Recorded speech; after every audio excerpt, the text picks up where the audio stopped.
Read it and weep, liberals. That was the headline in every major newspaper in the country yesterday after the Senate found President Trump innocent.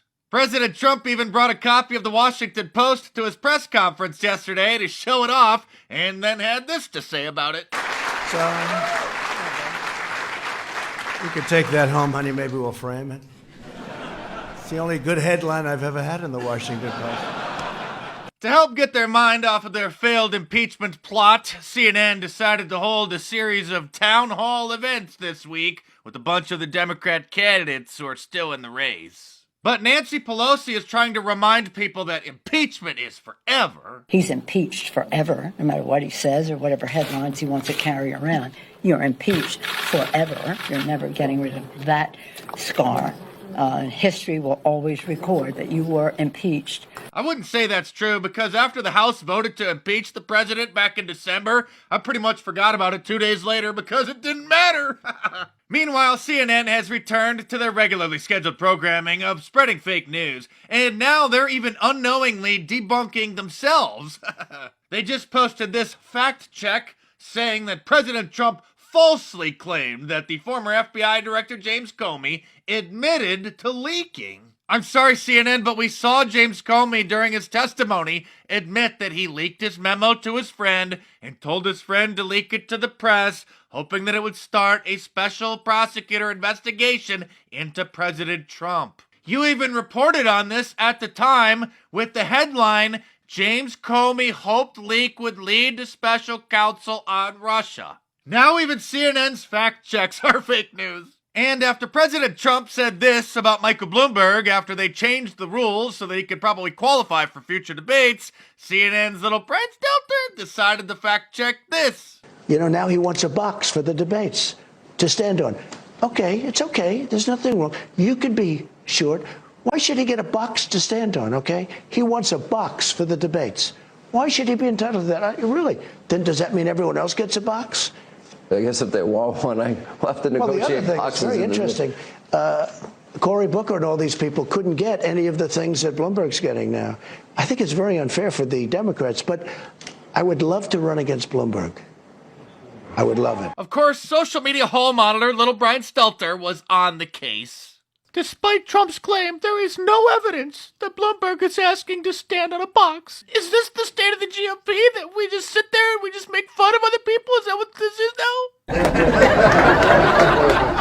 now? I don't think the president is joking about Bloomberg wanting to stand on a box for the debates because Julian Castro, who is an inch taller than Michael Bloomberg, was caught standing on a box during the debate. I covered this in a previous video at the time, and if you weren't looking too closely, you would have missed it, but you could clearly see that Julian Castro was in fact standing on a box, and he was the only one to be doing so. And here's a photo of little Michael using a box at an event so that he doesn't get lost behind the podium. And speaking of the debates, there is a debate tonight on ABC. I'm not kidding. The geniuses in the Democrat Party scheduled a Democratic presidential debate for Friday night.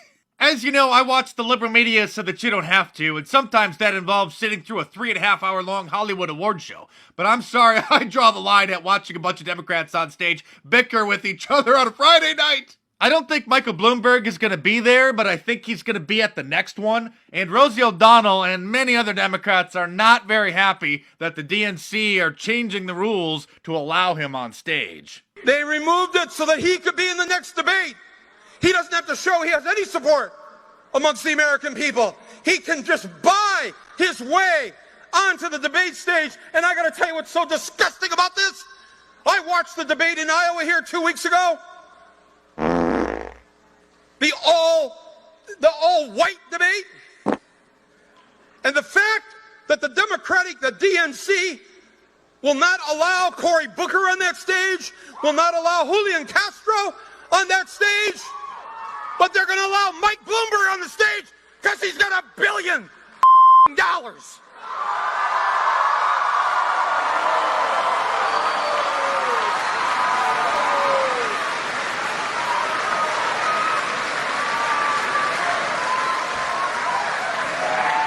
While I do think it's shady to change the rules to allow little Michael into the debates, I do think that by putting him on stage with Bernie Sanders and Elizabeth Warren, the debates might actually be entertaining. What a great week, hey guys? The Iowa caucus was a complete circus. Democrats don't even trust their own party to count the votes. Now they don't even trust their party to organize an honest debate. And President Trump was acquitted. To celebrate this weekend, I'm bringing back my limited edition Trump Silver Silhouette shirt and the gold foil Trump 2020 shirt, available through Sunday at markdice.com, or click the link in the description below. They're made from a special shiny reflective paint, and as you can see here, they glimmer in the light. And like all of my designs, they're available in a t-shirt, long sleeve, and a hoodie, and a whole bunch of different colors as well. So head on over to markdice.com or click the link in the description below and check them out.